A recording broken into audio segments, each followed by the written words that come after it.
Having their second child, her husband chose an expensive private hospital. As she lay on the operating table, the gynecologist secretly handed her a phone and whispered, "Call the police now. Your in-laws are planning something." Hi, my beautiful family. Welcome back to Mr. Peter Stories, your own family story channel. May the Almighty bless every woman with unmatched strength, unwavering courage, and a heart overflowing with love. May your days be filled with light, your nights with peace, and your lives with endless blessings. You are the pillars of our families, the silent heroes who shape the world with your care, wisdom, and resilience.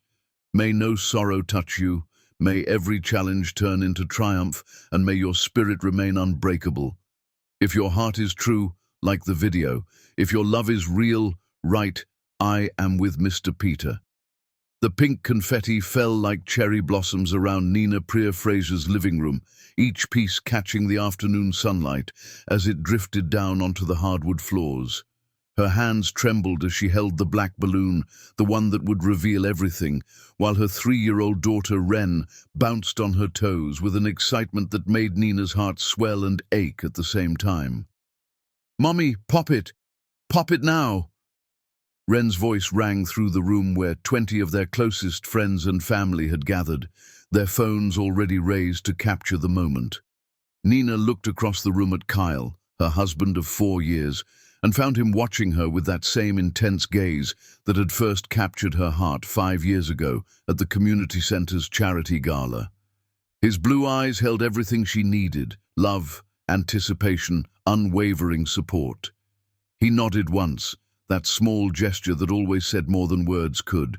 She closed her eyes, whispered a prayer to her grandmother in heaven, and popped the balloon. The explosion of pink confetti seemed to happen in slow motion. Wren screamed with pure joy, jumping into Nina's arms with such force that Nina had to brace herself against the wall. "A sister! I'm getting a sister, Mommy!" "I knew it. I knew it would be a girl." Kyle crossed the room in 3 strides, wrapped both his girls in his strong arms, and lifted them off the ground as if they weighed nothing. "Another daughter," he whispered against Nina's temple, his voice thick with emotion. "God, Nina, we're having another daughter, my 3 queens." The room erupted in cheers and congratulations. Nina's mother rushed forward with tears streaming down her face, pulling them all into an embrace that smelled like the jasmine perfume she'd worn for 30 years. Imani, Nina's best friend since childhood, grabbed Nina's hand and squeezed it 3 times, their secret signal that meant everything's going to be okay. But over Kyle's shoulder, through the celebration and the laughter and the joy that filled every corner of their home, Nina caught sight of Genevieve and Thaddeus Fraser standing near the fireplace. Kyle's parents hadn't moved from their spot since the confetti fell. They stood like marble statues in a room full of dancing people, their faces carved from the same expensive granite as their sprawling estate in the Queen Anne neighborhood. Genevieve's perfectly manicured hand rested on her pearl necklace, the one that had belonged to 4 generations of Fraser women before her. Her lips were pressed into a thin line that Nina had learned to recognize over the past 4 years. Disapproval, disappointment, disdain. Thaddeus had his arms crossed over his chest, his silver cufflinks catching the light. He leaned toward his wife and whispered something that made Genevieve's jaw tighten even more. "Kyle, look at me," Nina said softly, pulling his attention back to her face. She didn't want him to see his parents' reaction. Not yet. Not during this perfect moment. He cupped her face in his hands, his thumbs gently stroking her cheekbones. "I love you, Nina. I love our daughters. This is everything I ever wanted." She believed him. God help her. She believed every word. The party continued around them. Nina cut the pink cake that Imani had somehow kept hidden in her car until the reveal. Wren ran circles around the adults, telling anyone who would listen that her baby sister was going to be named after a flower, just like her. Friends and neighbors offered congratulations and advice and stories about their own children. But Nina couldn't shake the feeling creeping up her spine like cold fingers. She glanced toward the fireplace again. Genevieve and Thaddeus had moved to the corner near Kyle's office, their heads bent together in conversation that looked far too serious for a baby shower. "Stop worrying," Imani whispered, appearing at Nina's elbow with 2 glasses of sparkling cider. "This is your day, your baby. Their opinion doesn't matter." "I'm not worried," Nina lied, accepting the glass and taking a sip that did nothing to wash away the bitter taste in her mouth. "Yes, you are. You get this little crease right here." Imani touched the space between Nina's eyebrows. "When you're trying not to worry. I've known you since we were 6 years old, girl. You can't hide from me." Nina sighed and let her shoulders drop. "They hate that it's another girl. Did you see their faces?" "I saw, but Kyle didn't. He was too busy looking at you like you hung the moon and stars." Imani squeezed her hand again. "That's what matters. Your husband loves you. Your daughter is healthy. Everything else is just noise." The party wound down as the sun began to set. Guests filtered out with slices of cake wrapped in pink napkins and promises to call soon. Nina's mother took Ren home for a sleepover, leaving Kyle and Nina to clean up in comfortable silence. Nina was gathering confetti from the hardwood when she heard voices from Kyle's office. The door was slightly ajar, and she recognized Genevieve's clipped, aristocratic tone immediately. "2 girls, Thaddeus. 2 girls means the end of the Fraser male lineage." Nina froze, her hand full of pink paper, her heart suddenly pounding so hard she could hear it in her ears. "We discussed the options," Thaddeus replied, his voice lower but still audible. "The arrangement at Silvercrest is still available. Dr. Lancaster assured me personally that they handle these situations with complete discretion." "And Kyle?" Genevieve asked. "What if he questions it?" "He won't. He never does. Our son has always trusted our judgment, even when it comes to that woman he married." Nina's breath caught in her throat. That woman.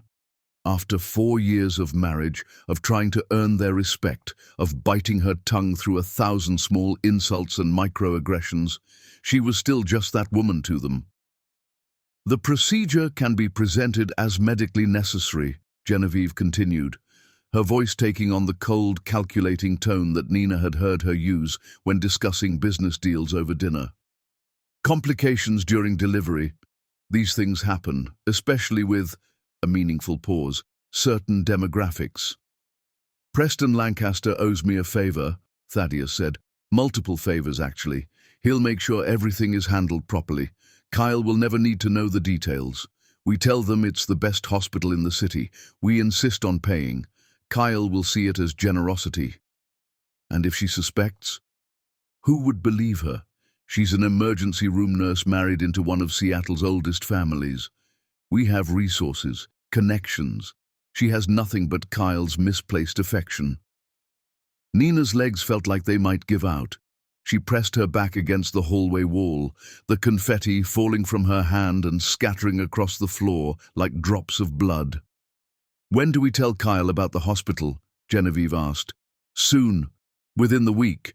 We'll present it as a gift, a way to ensure the best possible care for his wife and child. He'll be grateful. He always is." Footsteps approached the office door. Nina forced herself to move, to walk as quietly as possible back toward the living room. She made it to the couch just as Kyle emerged from the hallway, his parents close behind. "Mom? Dad? Heading out?" Kyle asked, his voice still warm with the joy of the day.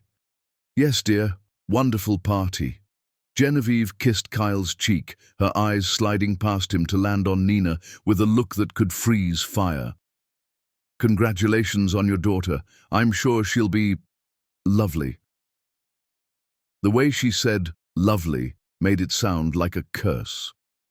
Thaddeus shook Kyle's hand with the firm grip of old money and older expectations. "We'll be in touch soon, son. We have something important to discuss regarding the baby's arrival." When they were gone, Kyle collapsed onto the couch next to Nina and pulled her into his arms. "What a day. Can you believe it? Another daughter. I feel like the luckiest man alive." Nina pressed her face against his chest and tried to stop shaking. She wanted to tell him everything she'd just heard, wanted to warn him that his parents were planning something terrible. But the words stuck in her throat like shards of glass. Because she'd learned something else in 4 years of marriage to Kyle Fraser. Something that broke her heart a little more each time she was reminded of it. He loved her. God knew he loved her with everything he had. But he loved his parents too. And when it came down to choosing between his wife's instincts and his parents' authority, Kyle always needed proof before he'd believe the worst of the people who raised him. "Kyle," she whispered against his shirt, feeling their daughter move inside her, strong kicks that reminded Nina she was carrying a fighter. "Yeah, baby? I love you. No matter what happens, I need you to remember that I love you." He pulled back to look at her face, concern creasing his forehead. "Where's this coming from? Nothing's going to happen. We're going to have another beautiful, healthy daughter. We're going to be a family of 4. Everything's perfect." Nina touched his face, memorizing the way he looked at her in this moment, with complete trust, with absolute faith that their love could overcome anything. She didn't tell him that she'd just heard his parents planning something at a place called Silvercrest. Didn't tell him about the doctor named Lancaster, or the arrangements, or the way his mother had said certain demographics like it was a disease. She didn't tell him because she needed time to think, to plan, to protect the daughter moving beneath her heart. "You're right," she said instead, forcing a smile. "Everything's perfect." That night, after Kyle fell asleep with his hand resting on her growing belly, Nina lay awake in the darkness and made herself a promise. Whatever Genevieve and Thaddeus Fraser were planning, whatever arrangement they'd made at that hospital, whatever they thought they could do to her daughter, they would have to go through her first. And Nina Prier Fraser, the emergency room nurse who'd grown up watching her single mother fight for everything they had, who'd put herself through nursing school while working 3 jobs, who'd loved a man enough to try to win over his poisonous parents for 4 impossible years. She was done being polite. She was done being quiet. She was done being that woman. The war for her daughter's life had just begun, and they'd chosen the wrong mother to fight. Chapter 2. The Foundation of Love. Nina stood in the doorway of Wren's bedroom, watching her daughter sleep with her favorite stuffed bunny clutched against her chest. The nightlight cast soft shadows across Wren's face, and Nina could see so much of herself in those features. The curve of her daughter's nose, the fullness of her lips, the rich darkness of her skin that Genevieve had once described as unfortunate during a particularly venomous Sunday dinner. She touched her belly where her second daughter grew stronger every day and let herself remember when everything had been simple, when Kyle had been just a man who couldn't take his eyes off her, before he became the son torn between his wife and his family legacy. 5 years ago, Nina had been working a double shift in the emergency room at Harborview Medical Center when Kyle Fraser walked through the doors at 2 in the morning. He'd torn ligaments in his wrist during a charity basketball game, and the pain had finally driven him to seek treatment after his teammates insisted. Nina had been the nurse who cleaned and wrapped his injury while the doctor examined X-rays. Kyle had made her laugh 3 times during the procedure, a feat, considering she'd been on her feet for 14 hours and had dealt with 2 assault cases and a car accident that night. "You have the most beautiful smile," he'd said, as she finished securing the bandage. "It's like watching the sun come up after the longest night." She'd rolled her eyes, accustomed to patients trying to flirt their way through pain and boredom. "That's the morphine talking, Mr. Fraser." "Kyle, and I haven't had any morphine, just local anesthetic, which means I'm completely clear-headed when I say I'd like to take you to dinner." "I don't date patients," she'd replied, making notes on his chart. "Then I'll wait until I'm not your patient anymore. What time does your shift end?" 6 hours from now, and I'll be too exhausted to be good company." He'd smiled then, a genuine expression that crinkled the corners of his eyes and made him look younger than his expensive watch suggested. Then I'll bring you coffee. The good kind, not hospital cafeteria battery acid. I'll wait. And he had. When Nina emerged from the staff exit at 8:30 that morning, squinting in the bright Seattle sunshine, Kyle Fraser was leaning against a BMW with 2 cups of coffee from the artisan roaster 3 blocks away. "I don't even know you," she'd said, but she'd accepted the coffee because it smelled like heaven, and her feet ached, and something about his smile made her want to say yes. "Then let me fix that. I'm Kyle. I work in tech investment. I have 2 sisters who would probably like you more than they like me. My favorite food is my mom's pot roast, but I'm starting to think that's more about nostalgia than actual taste. I'm terrible at basketball, as evidenced by this." He'd held up his bandaged wrist. "And I haven't been able to stop thinking about you since you walked into that examination room." They'd sat in his car in the hospital parking lot for 2 hours, talking about everything and nothing. He'd told her about growing up in Seattle's old money circles, about the pressure to join his father's investment firm, about his dream to build something meaningful that wasn't just inherited wealth. She'd told him about her mother raising her alone after her father left, about putting herself through nursing school, about wanting to eventually become a nurse practitioner so she could serve underserved communities. When she'd finally had to leave to catch the bus home, Kyle had asked for her number. "I don't have a car," she'd said, testing him. "I take the bus everywhere. I live in a studio apartment in Rainier Valley. I work rotating shifts that include nights and weekends. My life isn't glamorous." "Good," he'd replied, "because I'm not interested in glamorous. I'm interested in you." Now, standing in Ren's doorway 4 years of marriage later, Nina wondered if that version of Kyle still existed somewhere beneath the layers of family expectation and parental manipulation. She let herself remember the proposal, not just the snapshot, but the whole evening. Kyle had picked her up at 6 on a Friday after her shift.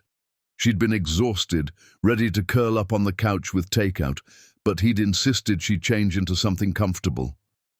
"Trust me," he'd said with that smile that still made her knees weak. They'd driven to Alki Beach, and Nina had watched the city lights reflect on the water as Kyle spread a blanket on the sand. The sun was setting, painting the sky in impossible shades of orange and pink. "I made dinner," he'd said, pulling containers from a cooler. "Well, I attempted your mother's jerk chicken, and I definitely made the plantains. The mango I just cut up, so I can't take credit for that." Nina had laughed, touched that he'd tried. "You didn't have to do all this." "Yes, I did." Kyle had taken her hand, suddenly serious. "Nina, I need to tell you something. My parents, they're not going to make this easy. They have expectations, old money attitudes. They're already making comments about us, about you." Her stomach had dropped. "Maybe we should—" "No." He'd gripped her hand tighter. "That's not what I'm saying. I'm saying they're difficult. They're going to be difficult. But Nina, you have to understand something. You're not marrying them. You're marrying me." "I don't understand." "I love you." He'd pulled out a small velvet box, and Nina's breath had caught. "I love you so much it terrifies me. I love the way you care about your patients like they're family. I love how you call your mother every Sunday morning without fail. I love that you sing off-key in the shower and burn toast and cry during commercials about dogs." Tears had been streaming down Nina's face. "My parents think I should marry someone from their world, someone who fits their idea of what a Fraser wife should be. But I don't want their world, Nina. I want you. I want to build a life with you where we're equals. Always. Where your dreams matter as much as mine. Where our kids grow up seeing what real love looks like, not just obligation." He'd opened the box, revealing the sapphire ring. "I know this is going to be hard. I know my family is going to test us. But I'm asking you anyway. Will you marry me? Will you let me spend the rest of my life choosing you over everyone else? Nina had said yes while crying into his shoulder, believing every word he'd promised, believing he would always choose her. Her phone buzzed with a text message, pulling her from the memory.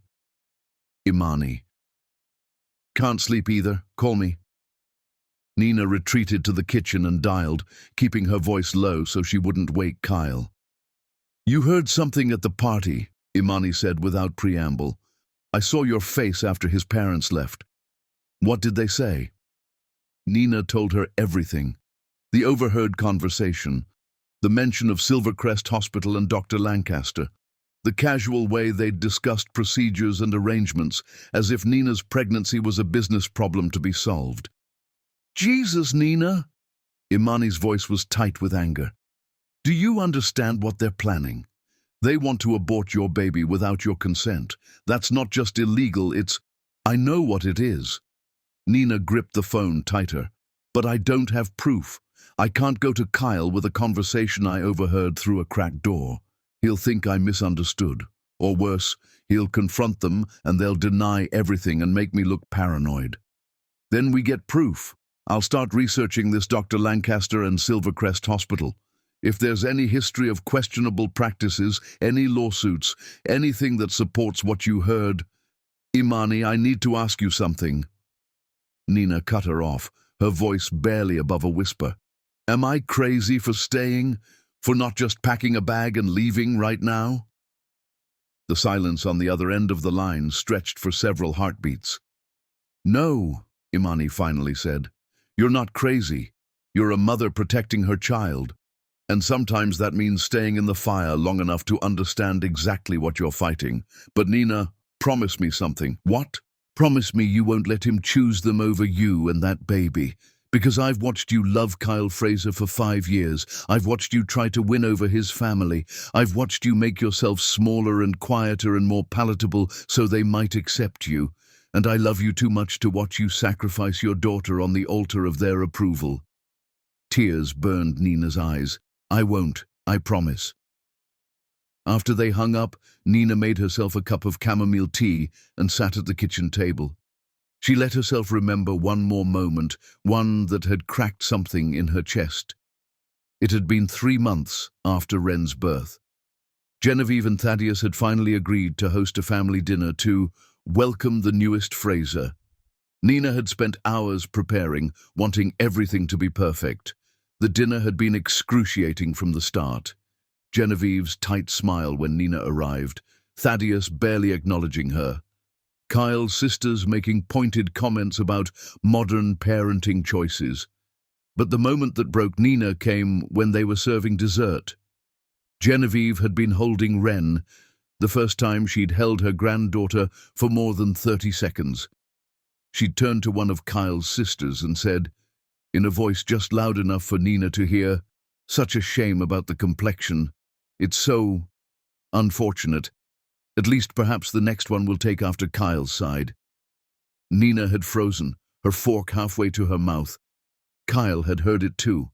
She'd seen him flinch, seen the conflict cross his face. Mom, he'd said, his voice lacking heat. Don't say things like that. Wren is beautiful. Not get out of my house. Not how dare you speak about my daughter that way. Not, you will never see us again if you can't show basic respect. Just don't say things like that. Genevieve had smiled sweetly. Of course she is, darling. I'm just being practical about genetics. The dinner had continued. Kyle had squeezed Nina's hand under the table as if that made it okay. That night Nina had locked herself in the bathroom while Kyle put Wren down to sleep. She'd sat on the cold tile floor and cried silently, her hand pressed over her mouth to muffle the sound. When she'd finally emerged, Kyle had been waiting in bed. I'm sorry about my mother, he'd said. She doesn't mean to be hurtful. She's just from a different generation. Kyle, she called our daughter's skin color unfortunate. I know, and I told her not to say things like that. You asked her nicely not to say racist things about our child, Nina had said quietly. That's not the same as defending her. Kyle had looked frustrated, caught between his wife and his upbringing. What do you want me to do, Nina? Cut them off completely? They're my parents. I want you to make them understand that comments like that aren't acceptable, that there are consequences. And I will. I'll talk to her. But tonight, can we just let it go? Please? Nina had let it go because she loved him, because she wanted to believe he'd grow stronger, because fighting felt impossible when she was so tired. But she'd started keeping score after that. Every time he chose peace over protection, every time he explained away their cruelty instead of confronting it. The sun was rising when Kyle finally emerged from their bedroom, his hair still messy from sleep. He found Nina at the kitchen table, still nursing her cold tea. "Baby, did you sleep at all?" He knelt beside her chair, concern etched across his face. "Couldn't," she admitted. "The baby was active, and I was thinking." "About what?" "About us. About when we first met. Do you remember what you said to me that first morning in the parking lot?" Kyle smiled, that genuine expression that still made her heart skip. "I said I hadn't been able to stop thinking about you. You said you were interested in me, not the glamorous version of what you thought your life should look like, just me." "I meant it, Nina. I still mean it." She took his hand and placed it on her belly, where their daughter was doing somersaults. "Then I need you to hear me when I tell you something important. Your parents don't want this baby, and I think they're going to try to do something about it." Kyle's expression shifted, not immediately to defensive, but to something more complex.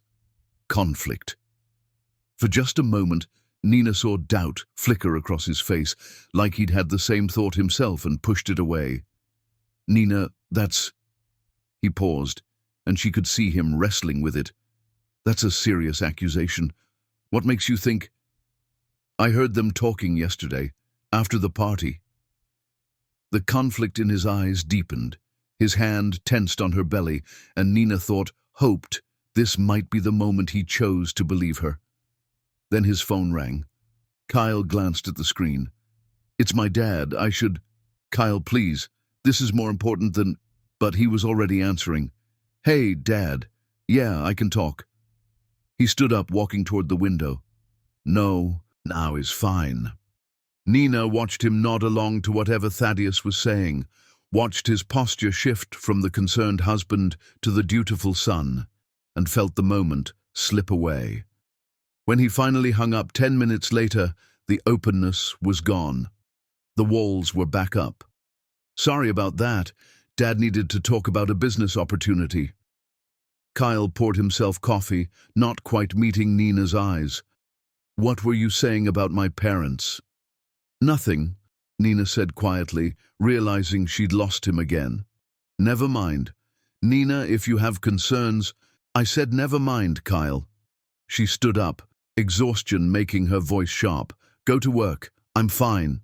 She wasn't fine, and he knew she wasn't fine, but he let her walk away, because addressing it would mean acknowledging that his parents might not be the people he needed them to be. That evening, Nina had her regular appointment with Dr. Morrison at Community General. The obstetrician had been her doctor through Wren's pregnancy, and Nina trusted her completely. Dr. Morrison was in her late 50s, with kind eyes and steady hands that had delivered hundreds of babies. She examined Nina thoroughly, measuring her belly, listening to the heartbeat, checking her blood pressure. "Everything looks perfect," Dr. Morrison said, helping Nina sit up. "Baby's measuring right on schedule. Your blood pressure is a bit elevated, but given the circumstances, that's understandable." "What circumstances?" Nina asked. Dr. Morrison hesitated, choosing her words carefully. "Nina, I've been your doctor for 4 years now. I know you. I know when something's bothering you. Do you want to talk about it?" And suddenly, desperately, Nina did want to talk about it. She told Dr. Morrison everything, the overheard conversation, the mention of Silvercrest, her fear that Kyle's parents were planning something terrible. Dr. Morrison listened without interruption, her expression growing more serious with each word. "Nina, I can't tell you what to do," she finally said, "but I can tell you this. Trust your instincts. You're a nurse. You know when something doesn't feel right medically, and as a mother, you have even stronger instincts about threats to your child. Do you know anything about Silvercrest or Dr. Lancaster?" Dr. Morrison was quiet for a long moment. "I know that Dr. Lancaster runs a very exclusive practice that caters to families with specific preferences. I've heard things, rumors. Nothing I could prove or I would have reported it. But enough that I would never refer a patient there unless I was absolutely certain they had full autonomy over their care." She paused, then added, "I have a daughter, Octavia. She just finished her obstetric residency at Swedish Medical Center. She's brilliant and she's passionate about patient advocacy. If you ever need someone who can't be bought or intimidated, someone who would speak up if they witnessed anything unethical, I could give you her number." Nina filed that information away, grateful. "Thank you. And Nina, if your in-laws do pressure you to change hospitals, you can refuse. You have rights as a patient. Don't let anyone, family or otherwise, take those rights away from you." When Nina left the appointment, she felt simultaneously better and worse. Better because Dr. Morrison had validated her concerns. Worse because those concerns were now confirmed by someone with medical expertise. Kyle was waiting in the car, having left work early to drive her to the appointment. "How did it go?" he asked as she buckled her seatbelt.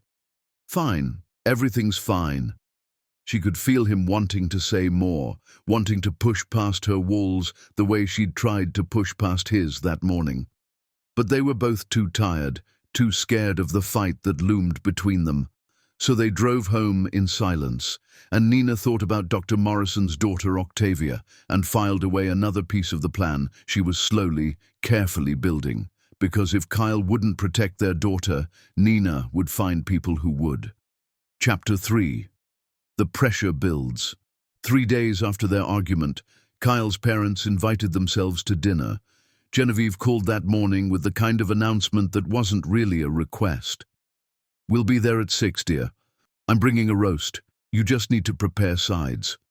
Nina had bitten back a dozen responses and simply said, "Fine." Now she stood at the kitchen sink, washing vegetables for a salad she had no appetite for, while Kyle set the dining room table with the expensive china his parents had given them as a wedding gift. China that Nina had never felt comfortable using because every plate cost more than her weekly grocery budget. Wren played in the living room, building elaborate towers with her blocks and narrating complex stories about princesses who could fly. Nina watched her daughter through the kitchen doorway and felt a fierce surge of protective love so strong it nearly brought her to her knees. "Stop worrying," Kyle said, coming up behind her and wrapping his arms around her expanding waist. "It's just dinner. My parents want to spend time with us." Nina didn't point out that Genevieve and Thaddeus had declined every dinner invitation for the past 6 months.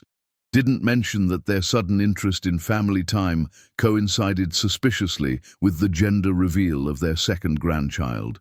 She just dried her hands and turned to face her husband, studying the face she knew better than her own.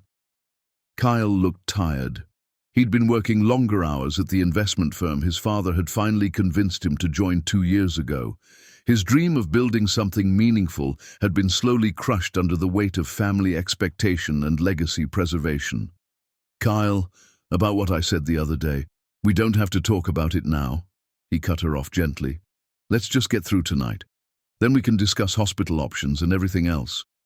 Which meant he still didn't believe her, still thought she was being paranoid. The doorbell rang at exactly 6 o'clock. Genevieve Fraser didn't believe in being late or early. Punctuality was a virtue she'd drilled into Kyle since childhood, right alongside proper table manners and never showing emotion in public. "Darling." Genevieve swept into the house like she owned it, air-kissing Kyle's cheeks while somehow managing not to actually touch him. She wore a cream cashmere sweater set and pearls, her silver hair cut in a precise bob that probably cost more than Nina's monthly salary. Thaddeus followed behind her, carrying a shopping bag from an exclusive boutique downtown. He had the same blue eyes as Kyle, but where Kyle's held warmth, Thaddeus's were calculating. Cold. "Nina," he said with a nod. Not daughter, not dear, just Nina, like she was an acquaintance he'd rather not acknowledge. "Grandma!" Wren came running from the living room, her face bright with innocent joy.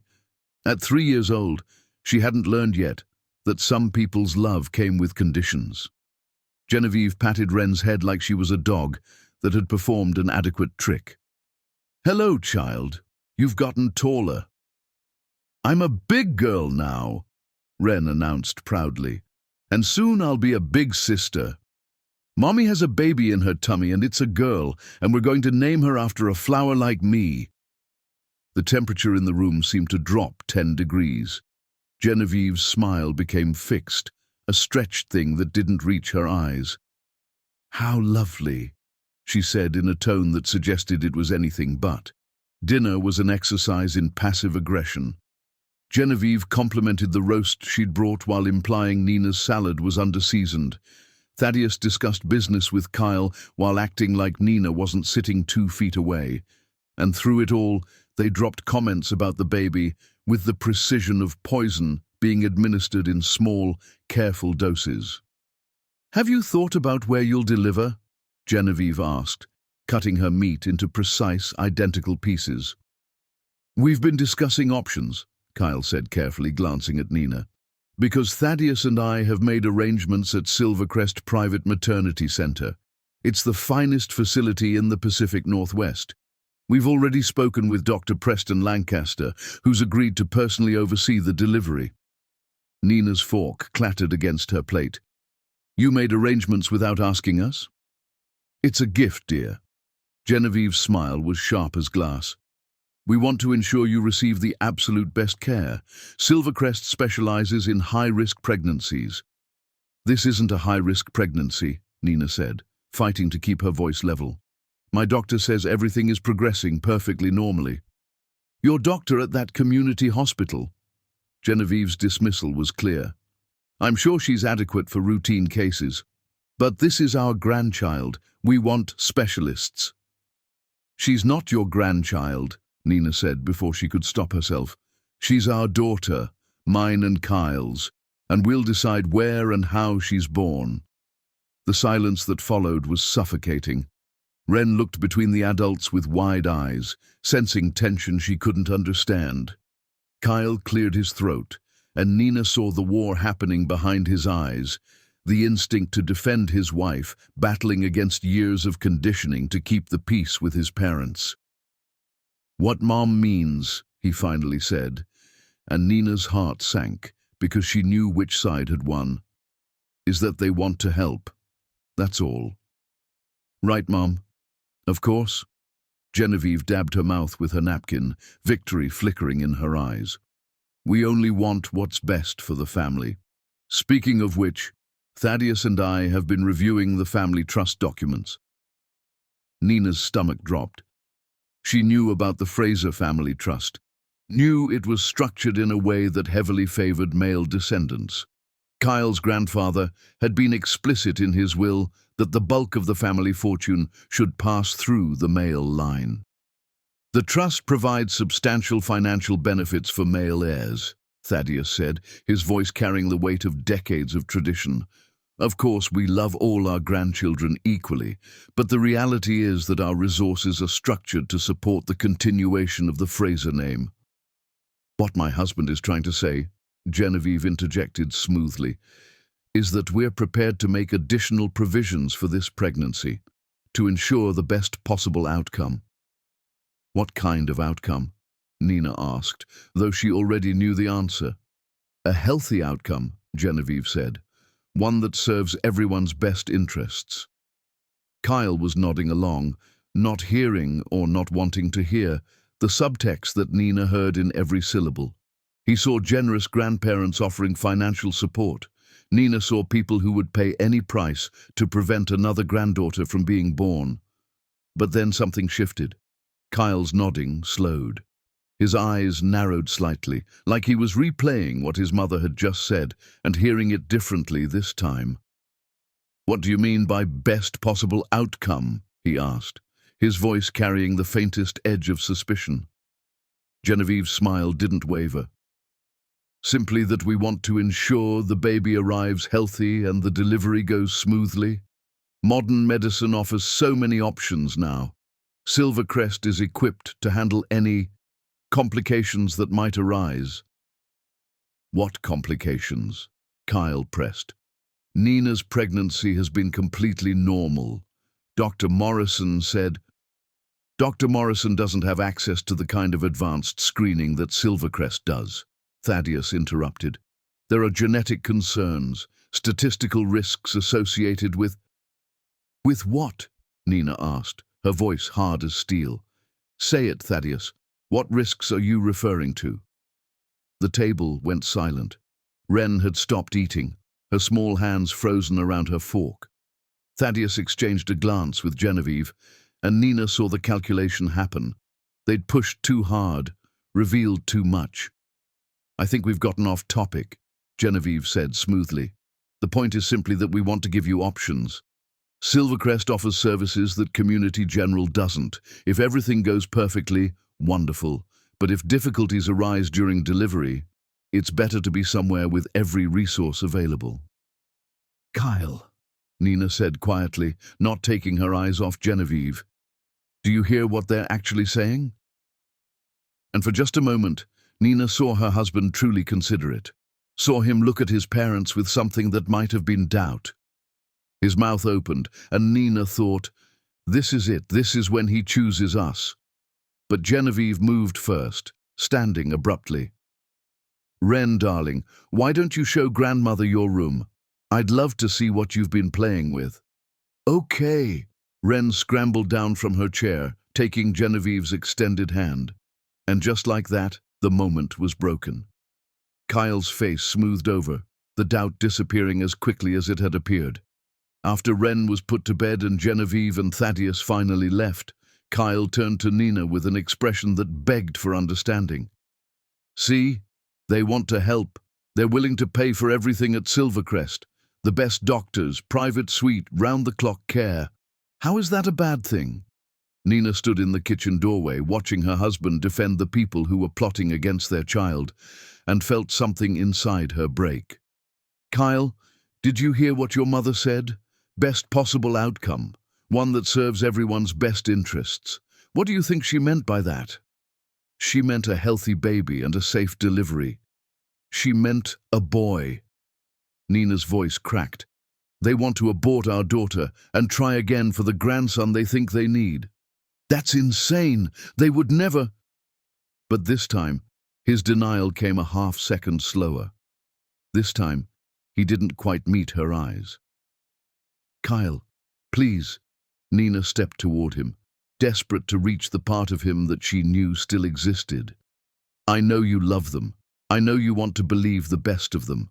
But somewhere inside you, you know I'm right. You heard it tonight. You questioned them. Trust that instinct." He ran his hands through his hair, a gesture Nina recognized as his escape mechanism when reality got too uncomfortable. "You're reading malice into every word because you've never trusted them." "No," Nina said quietly. "I'm hearing what they're actually saying, because I haven't spent my whole life making excuses for them."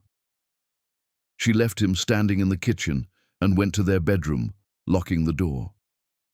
Outside, she heard him pace for a while before finally going to sleep on the couch. Nina pulled out her laptop and started researching. Silvercrest Private Maternity Center had a gleaming website full of testimonials and photos of luxury suites. But when Nina dug deeper, she found other things. A lawsuit from 3 years ago settled out of court with an NDA. A blog post that had been deleted but still existed in cached searches, written by a woman claiming the hospital had performed procedures without her consent. And then there was Dr. Preston Lancaster. Prestigious credentials, awards from medical associations, a practice that catered to Seattle's wealthiest families, and a history. Nina found it buried in medical board records from California, where Lancaster had practiced before moving to Washington. A formal complaint filed by a patient alleging he'd performed a selective reduction during a routine procedure without authorization. The case had been dismissed due to lack of evidence, but the complaint remained on file. Selective reduction, the medical term for reducing multiple fetuses in a pregnancy, but it could also apply to other situations where medical termination was involved. Nina's hands shook as she copied the information and emailed it to Imani, adding a single line, "I need you to investigate this. Please." The response came back within minutes. "Already on it. Stay strong. I'm here." But as Nina lay in bed that night, feeling her daughter move inside her, she'd never felt more alone. Kyle had come so close to believing her tonight, so close to breaking free of his parents' manipulation. But in the end, he'd chosen the comfortable lie over the difficult truth. She placed both hands on her belly and whispered promises into the darkness. "I won't let them hurt you. I don't care what it costs me. I don't care if I have to fight every single one of them, including your father. You are wanted. You are loved. You are worth everything." The baby kicked hard, as if she understood, as if she was telling her mother that she was ready to fight too. And Nina, who'd spent 4 years trying to be the perfect daughter-in-law, trying to earn the approval of people who would never give it, finally understood what she had to do. She had to stop trying to win them over and start preparing for war. Chapter 4. The Perfect Trap. Nina's 28-week appointment with Dr. Morrison was supposed to be routine. Instead, it became the moment Nina realized how far Genevieve and Thaddeus were willing to go. When Nina arrived at Community General, she found Kyle already in the waiting room, with his mother. "What's going on?" Nina asked, stopping short at the entrance. Kyle stood, kissing her cheek. "Mom wanted to come to your appointment. She said she has questions for Dr. Morrison about the delivery options." "This is my medical appointment, Kyle." Nina kept her voice calm despite the alarm bells clanging in her head. "It's private." "Nonsense, dear," Genevieve said, standing gracefully.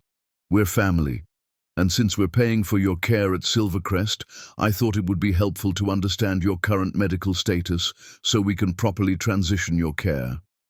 The trap was elegant. If Nina refused, she'd look paranoid and difficult. If she agreed, Genevieve would control the narrative with her own doctor. Nina took a slow breath. "Kyle, can I speak with you privately for a moment?" They stepped outside while Genevieve waited in the lobby with a satisfied smile. "Your mother ambushed me," Nina said quietly. "This isn't okay." "She's just trying to help," Kyle said. But there was something in his voice, uncertainty, maybe guilt. "No, she's trying to take over. Kyle, this is my body, my pregnancy. I have a right to privacy with my doctor." For a moment, she saw him waver.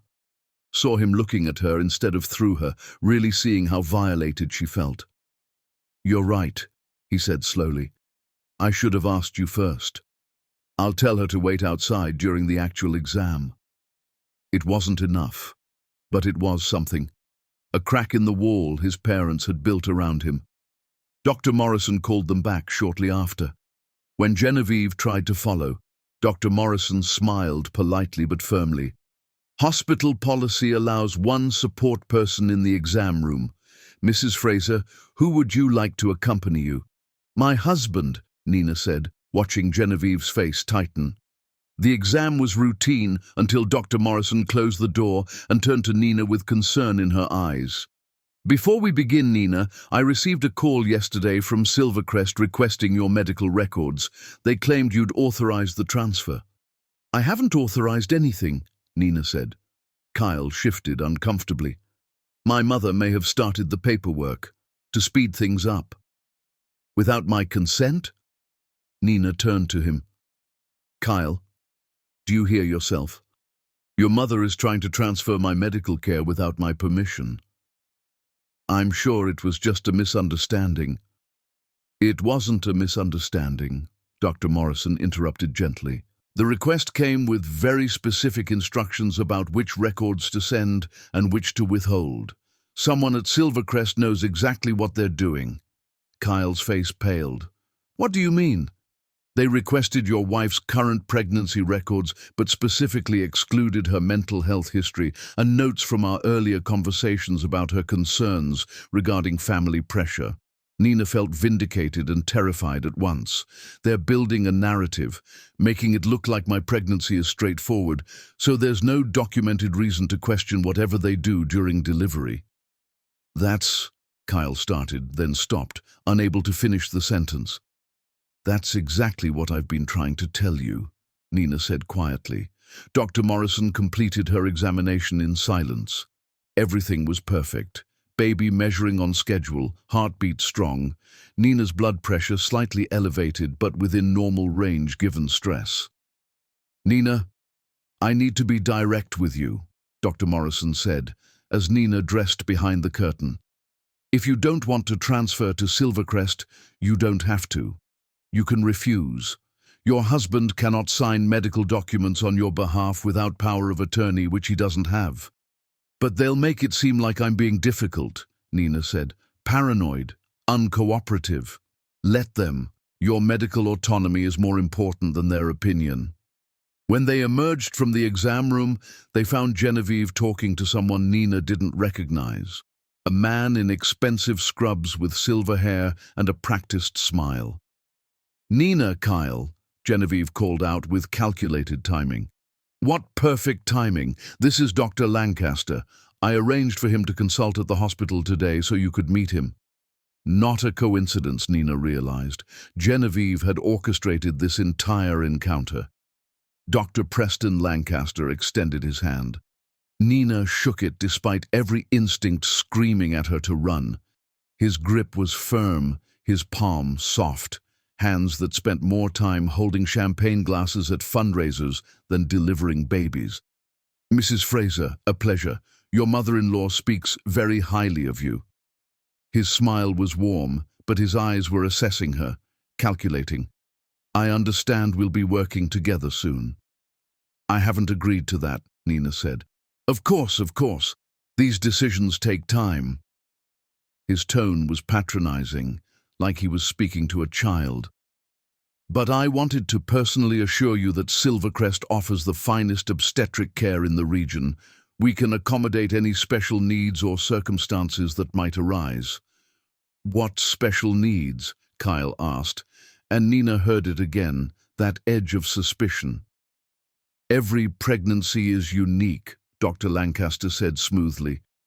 Sometimes parents have specific preferences about delivery methods, genetic screening, interventions. We pride ourselves on tailoring our approach to achieve the optimal outcome. There it was, optimal outcome, the same phrase Genevieve had used. Dr. Lancaster, Nina said carefully, I'm a nurse. I understand medical terminology. When you say optimal outcome, what specifically are you referring to? His smile flickered for just a fraction of a second. Simply the healthiest possible result for both mother and baby. Though, of course, healthy can be defined in different ways depending on the family's values and circumstances. Kyle's jaw tightened. What other ways? I think we're getting into hypotheticals, Genevieve interjected quickly, placing a hand on Kyle's arm. Dr. Lancaster is simply being thorough. That's what we're paying for. Comprehensive care. But Kyle pulled his arm away. No, I want to hear this. Dr. Lancaster, what did you mean by defining healthy in different ways? Dr. Lancaster glanced at Genevieve, and Nina saw the silent communication pass between them. He'd said too much. Perhaps we should discuss this privately, Dr. Lancaster said to Genevieve, ignoring Kyle entirely. We're right here, Kyle said, his voice rising slightly.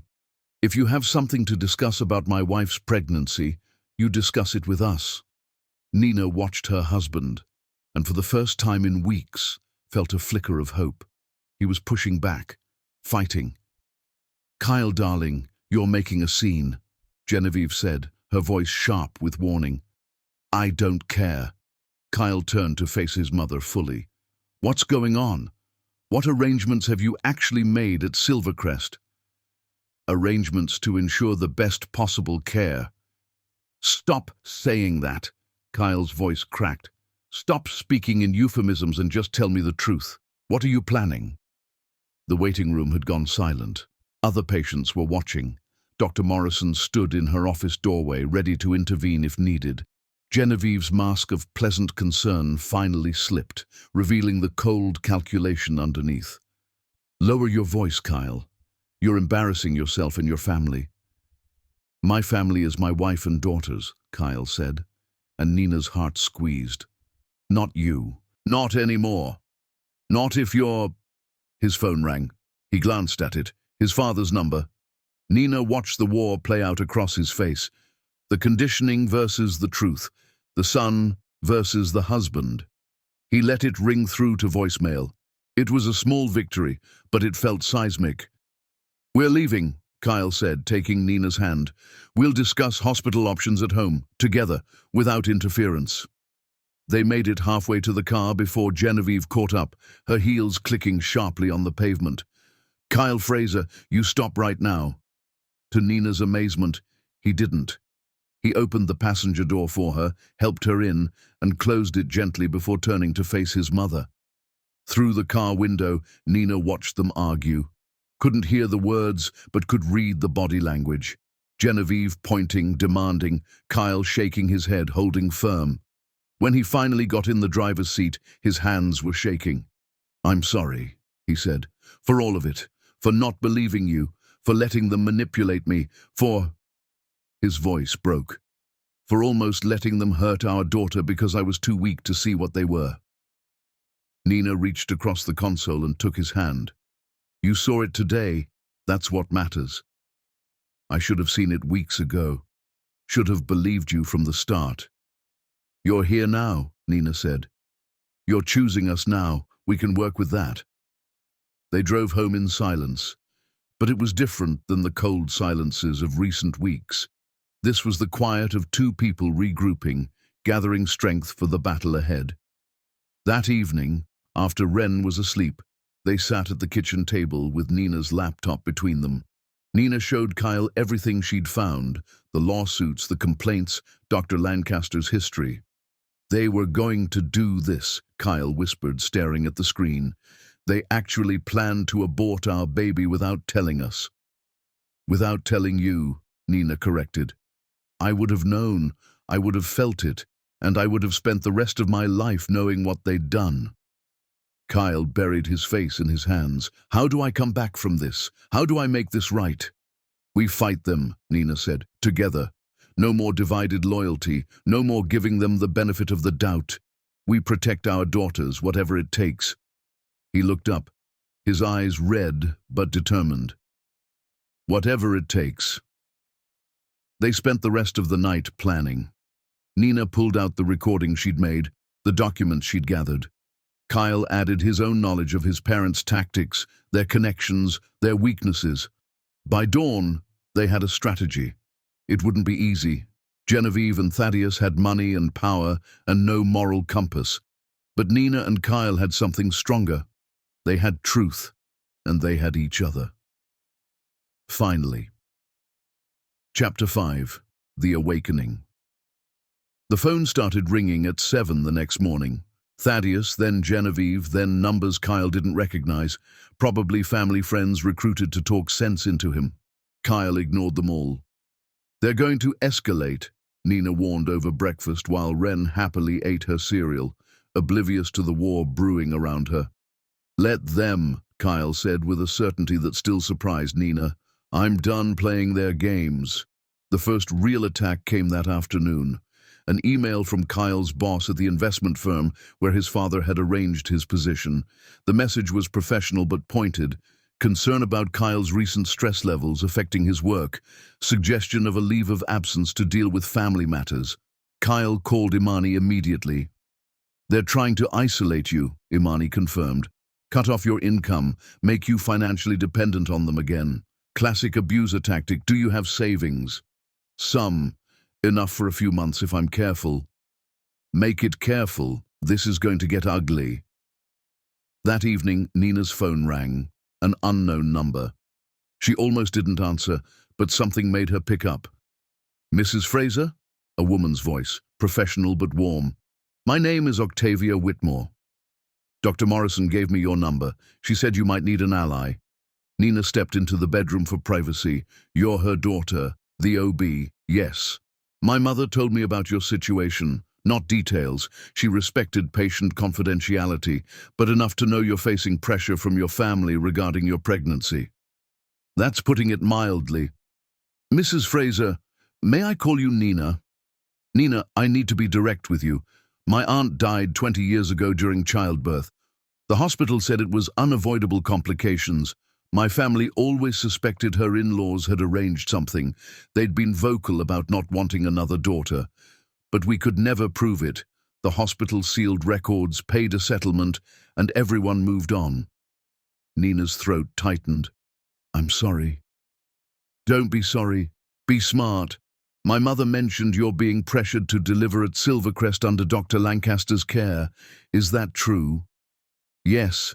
My in-laws have arranged everything. Then you need a witness. Someone in that delivery room who can't be bought or intimidated. Silvercrest allows attending physicians to observe procedures for educational purposes. If I'm there observing, documenting, they'll think twice before trying anything. Why would you do this? You don't know me. Octavia was quiet for a moment. Because I couldn't save my aunt. But maybe I can save you. And maybe that's how we stop this from happening to the next woman. And the next. Nina closed her eyes, feeling the weight of that generosity. Thank you. Don't thank me yet. Just promise me something. Whatever happens in that delivery room, whatever they say or do, you stay conscious. You stay aware. You don't sign anything without reading it.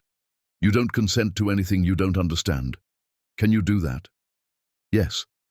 After they hung up, Nina sat on the edge of the bed, feeling pieces of her plan finally coming together. Imani handling the legal aspects. Octavia in the delivery room as witness. Kyle finally on her side. But there was still one piece missing. She needed proof of what Genevieve and Thaddeus were planning. Real, undeniable proof that would make their intentions clear, not just to Kyle, but to the world. The opportunity came 2 days later. Genevieve called, her voice honey-sweet with false concern. Kyle's not answering my calls, so I'll ask you directly, Nina. Has he told you about the family meeting this Sunday? No, of course not. He's been so scattered lately, poor dear. We're having Sunday dinner at the estate, the whole family. We need to discuss some important financial matters regarding the trust.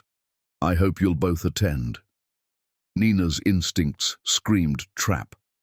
I'm not sure that's a good idea. Nina, darling, I know we've had our differences, but we're still family, and this affects your daughter's financial futures. Surely you want them provided for. The switch from cold disdain to warm inclusion was jarring. Genevieve was shifting tactics, trying a different approach. I'll talk to Kyle, Nina said non-committally. After she hung up, she told Kyle about the invitation. It's a trap, he said immediately. I know, but it's also an opportunity. Your entire family will be there. If they're planning to manipulate you back into compliance, they'll likely discuss their strategy. And if we record it, Kyle understood immediately. We'll have proof, real proof of what they're planning. That Sunday they dressed carefully. Kyle in the kind of conservative suit his parents approved of, Nina in a maternity dress that was elegant but not too flashy. They looked like the perfect, compliant couple coming back into the fold. Nina wore a necklace with a small pendant, inside which was a recording device so sophisticated that Imani had needed a private investigator friend to source it. The Fraser estate sprawled across 3 acres in Queen Anne, a mansion that had been in the family for 4 generations. Nina had only been there a handful of times in 4 years of marriage, and each visit had felt like walking through a museum where she was the only piece that didn't belong. Genevieve greeted them at the door with air kisses and false warmth. "Kyle, Nina, so glad you could make it. Come in, come in. Ren isn't with you." "She's with my mother," Nina said. No way was she bringing her daughter into this nest of vipers. The dining room was full. Kyle's two sisters and their husbands, several cousins, Thaddeus presiding over it all like a king at his court. Dinner was excruciating. Forced small talk, careful questions about the pregnancy that Nina deflected with vague pleasantries. Kyle's hand found hers under the table, squeezing tight, and they held onto each other like lifelines. After dessert, Thaddeus stood. "Kyle, son, let's talk in my study. There are some business matters we need to discuss." Kyle started to stand, but Nina placed a hand on his arm. "Whatever you need to say to Kyle, you can say in front of me." Thaddeus's smile was patronizing. "This is business, Nina, dear. Complicated financial matters. Nothing for you to worry about." "My daughter's financial futures?" Nina quoted Genevieve's words. "I think I should worry about that." The temperature in the room dropped. Genevieve's eyes narrowed. "Very well," Thaddeus said after a long pause. "We'll speak here." He remained standing, the posture of power. "Kyle, your mother and I have been discussing the family trust. As you know, the current structure heavily favors male descendants. Your grandfather established it that way to ensure the Fraser name and legacy continues through the generations." "I'm aware," Kyle said, his voice neutral. "Given that you now have two daughters, we need to address the reality of your situation. The trust will provide minimal support for girls who will eventually marry and take other names. The bulk of the estate is designated for male heirs who can carry forward the Fraser legacy." "Get to the point, Dad." Thaddeus exchanged a glance with Genevieve before continuing. "We're prepared to make a special provision. If you and Nina agree to try for a son after this pregnancy, we'll restructure the trust to provide more equitable support for your daughters. We'll also cover all medical expenses for future pregnancies. All we ask is your commitment to giving the Fraser family a male heir." The room was silent. Nina felt the recording device against her chest, capturing every word. "And if we don't agree?" Kyle asked quietly. "Then the trust remains as it is. Your daughters will receive their minimal allotment. You'll continue to struggle financially without access to the family resources you've become accustomed to." Thaddeus's voice hardened. "Kyle, you've always known your responsibility to this family. It's time to prioritize that responsibility over sentiment." "Sentiment," Kyle repeated. "Is that what you call my love for my wife and daughters? Sentiment." "We call it misplaced priorities," Genevieve interjected. "You married beneath your station. We accepted that. But we won't accept you ending the Fraser line because you're too sentimental to do what's necessary." Nina watched Kyle's face, saw the muscle in his jaw ticking. "What's necessary," he said slowly, "would be trying for a son. Is that right?" "Exactly," Thaddeus said, relief in his voice. "I'm glad you're being reasonable. And what about the daughter Nina is pregnant with right now, the one who's due in 8 weeks?" The pause stretched too long. Nina saw Genevieve and Thaddeus exchange another glance, and she knew this was it. This was where they'd reveal themselves. "We've made arrangements at Silvercrest," Genevieve said carefully. "Dr. Lancaster is an excellent physician who understands the needs of families like ours. If complications were to arise during delivery, the kind of complications that unfortunately sometimes happen with pregnancies, he would handle them with discretion." "What kind of complications?" Kyle's voice was ice. "The kind that allow a couple to try again sooner," Thaddeus said bluntly. "We're not suggesting anything illegal, Kyle, simply that some outcomes are more favorable than others. And Dr. Lancaster understands which outcomes serve the family's best interests." There it was, spoken aloud. Not quite an admission of planning to abort Nina's baby, but close enough. Documented forever in the recording Nina was making. Kyle stood, his chair scraping loudly against the hardwood. "You want me to let you end my daughter's life so I can try for a son instead?" Don't be dramatic, Genevieve said. We're talking about medical decisions made by professionals. You're talking about killing my child. Kyle's voice shook with rage. You're talking about paying a doctor to abort my daughter during delivery and make it look like a complication. Kyle! No. He pulled Nina to her feet. We're done here. We're done with all of it. The trust, the family, the manipulation. I don't care if I never see another dime of Fraser money. I don't care if you write me out of the will entirely. My daughters are worth more than your legacy. They were halfway to the door when Thaddeus spoke again. You walk out that door, you're choosing that woman over your family, over everything we've built, everything you are. Kyle turned back one last time. No, Dad. I'm choosing who I want to be over who you tried to make me, and I'm choosing my family, my real family, over your toxic legacy. They left the mansion and didn't look back. In the car, Kyle gripped the steering wheel so hard his knuckles went white. Nina placed her hand over his. You did it, she whispered. You finally chose us. I should have done it the first time you asked me to. Should have believed you from the start. But you believed me when it counted. That's what matters. When they got home, they listened to the recording together. Every damning word was crystal clear. Imani called 5 minutes after Nina sent her the file. This is it, she said, barely containing her excitement. This is exactly what we need.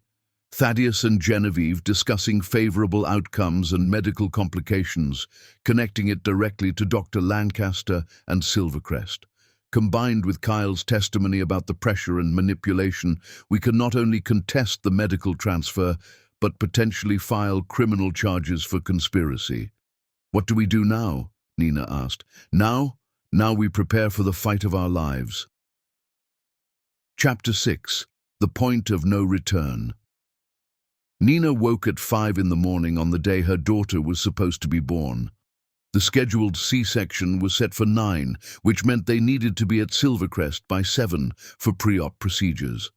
She showered carefully, washing her hair with the lavender shampoo Wren loved because it smelled like flowers, and dressed in clothes loose enough to be comfortable, but practical enough to move in if she needed to run, because part of her was still considering running. Taking the hospital bag she'd packed and calling an Uber to Community General, delivering her daughter somewhere safe with doctors who wouldn't take money to end her pregnancy. But running would solve nothing. Genevieve and Thaddeus would simply escalate. They'd use her flight as evidence of instability, mental unfitness. They'd fight for custody of Wren and file injunctions to prevent Nina from making medical decisions. So instead of running, she prepared for battle. In her hospital bag alongside clothes and toiletries, Nina packed her phone with a full charge and a portable battery. She packed the small recording device Imani had given her, no bigger than a USB drive but capable of capturing hours of audio. She packed copies of every document Dr. Lancaster had given her, including the consent forms, which she'd photographed before signing and sent to Imani with annotations noting she'd been coerced. Kyle found her in Wren's bedroom, kissing their daughter's forehead while she slept. Nina's mother had come the night before to watch Wren during the delivery. She stood in the doorway now, her eyes red from crying. "Baby girl, you be strong today," her mother whispered, pulling Nina into a fierce embrace. "Your grandmother is watching over you from heaven, and I'll be praying every second until I hear that baby's first cry." "Mama, if something happens to me, don't you talk like that." Her mother's voice was fierce. "Nothing is going to happen to you. You're a fighter, Nina. You always have been. Whatever they're planning, you fight them. You hear me? You fight." Nina nodded against her mother's shoulder, drawing strength from the woman who'd raised her to stand tall when the world tried to make her small. The drive to Silvercrest was tense but purposeful. Kyle kept glancing at Nina, his jaw set with determination. She watched the city pass by through the window, her hand resting protectively on her belly. Silvercrest loomed ahead, all glass and steel and modern architecture designed to look welcoming but feeling more like a fortress. Genevieve and Thaddeus were already waiting in the lobby, because of course they were. Genevieve wore a cream suit and her pearls, dressed for a business meeting rather than the birth of her grandchild. "There you are," she said, moving to kiss Kyle's cheek, but he stepped back. "We're here for the delivery," Kyle said flatly. "That's all." Genevieve's eyes flickered with surprise, then narrowed. "Of course, dear. Dr. Lancaster is preparing the surgical suite." A nurse appeared with a wheelchair.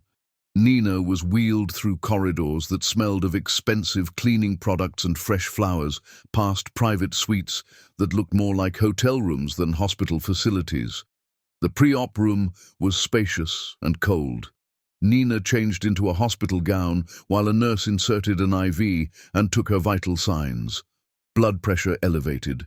Understandable given the circumstances. Dr. Lancaster swept in wearing scrubs and that practiced smile. "Mrs. Fraser, how are we feeling this morning?" "Ready," Nina said, meeting his eyes directly. "Excellent. We'll have your daughter out safely and efficiently." Genevieve appeared in the doorway. "Nina, dear, Kyle will be with you in the operating room. Isn't that wonderful?" Nina looked at her husband. He nodded once, that same gesture from the gender reveal party, but this time it meant something different. This time it meant, "I'm with you. I'm ready." The anesthesiologist arrived. Dr. Hammond explained the epidural procedure, his voice professional and calm. Nina asked questions about every medication, every dosage, asserting her authority over her own body. The moment of truth was approaching. Nina could feel it in her bones, in the way the nurses moved with practiced efficiency, in the way Dr. Lancaster kept checking his watch. She was wheeled toward the operating room. Kyle walked beside her, holding her hand. Genevieve and Thaddeus followed at a distance, their faces tense. And somewhere in this hospital, if everything had gone according to plan, Dr. Octavia Whitmore was preparing to observe. The operating room was brutally bright. Nina was transferred to the operating table, her arms positioned and secured. The surgical team assembled around her. Dr. Lancaster, two nurses, Dr. Hammond, and Kyle positioned near her head. "We're going to start the epidural now," Dr. Hammond said. Nina felt the needle, felt the medication, felt her legs go numb. The sheet went up, blocking her view, and then she heard it. "Dr. Lancaster, I'm Dr. Whitmore. I'm here to observe the procedure." Nina's heart leaped. Octavia was here. Dr. Lancaster's irritation was palpable. "This is a private procedure. We don't typically allow observers." "Hospital policy permits attending physicians to observe for educational purposes," Octavia said calmly. "I cleared this with administration yesterday." Dr. Lancaster glanced toward the window where Genevieve stood watching. Some silent communication passed between them. "Fine," he said curtly, "but stay out of the way." Octavia positioned herself where she could see everything. Her eyes met Nina's briefly. "I'm watching." "Beginning incision," Dr. Lancaster announced. Nina felt pressure as he cut through layers. She focused on breathing, on Kyle's hand holding hers, on knowing her daughter was moments from being born. And then she heard it. "Nurse, prepare the additional instruments." "Which instruments, doctor?" "The ones I requested earlier, for the secondary procedure." Nina's blood turned to ice. "What secondary procedure?" Octavia's voice cut through the room. "There's nothing in the chart about additional procedures." "It's precautionary," Dr. Lancaster said. "The patient has no history requiring additional procedures," Octavia interrupted firmly.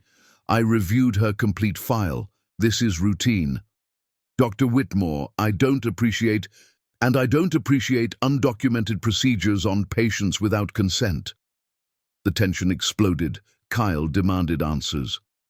Dr. Hammond paused, monitoring vitals. Nina felt it. Wrong pressure, wrong sensation.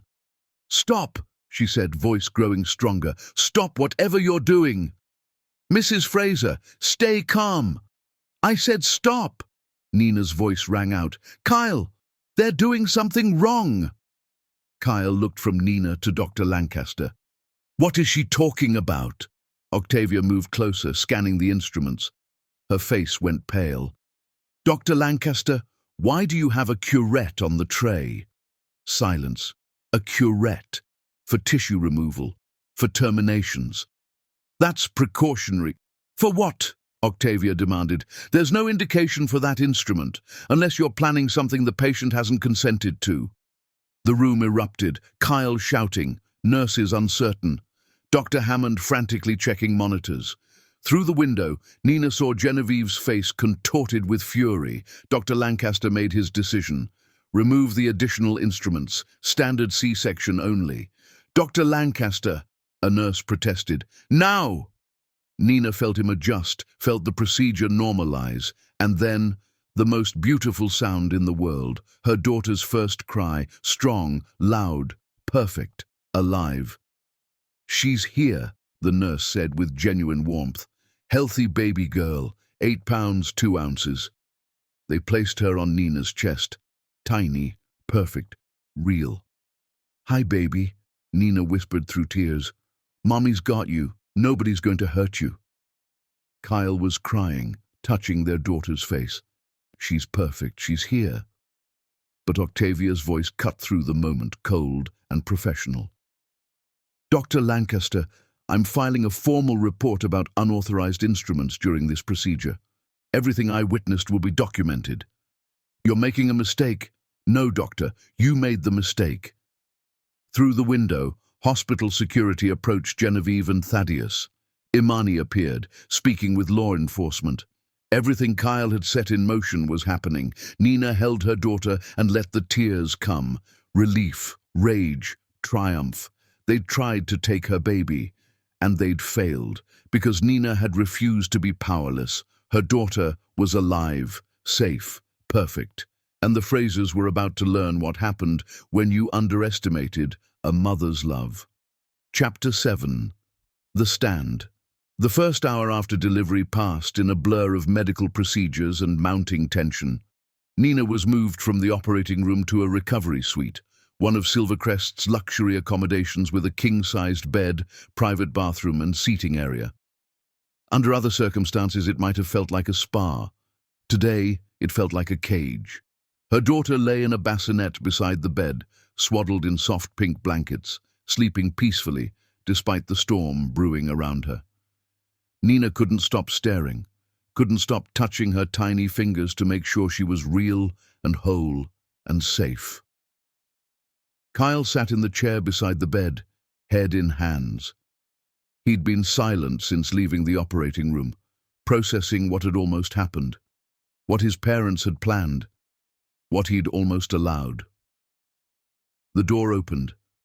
Imani walked in like a hurricane, dressed in a power suit, carrying a briefcase Nina knew contained documentation of everything. How are you feeling?